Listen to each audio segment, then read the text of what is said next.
姓吴很难改名字，姓吴在香港叫这个跟那个唔得唔要的是同音的，它都是一个不没有的一个否定的意思。如果叫做漂亮唔漂亮，就是不漂亮；那如果叫做英俊唔英俊，就是不英俊。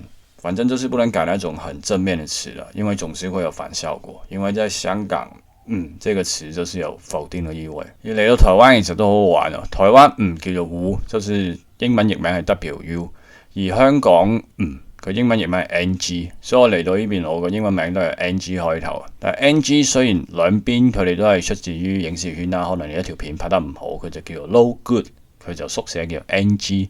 但係喺台灣 NG 嘅詞延伸到去生活狀況嘅廣泛程度係比香港大好多嘅。在香港姓吳的人很多嘛，所以吳就是 NG， 所以大家不會用 NG 來形容瑕疵品，因為大家直覺想到的 NG 會是姓氏那個吳。但喺台灣就唔同啦，台灣就係 WU， 冇人直接個譯名係 NG 嘅。咁當然可能有其他原因啦，但係佢哋就好習慣用 NG 嚟形容唔妥當 ，NG 蛋糕、NG 行為、NG 衣着。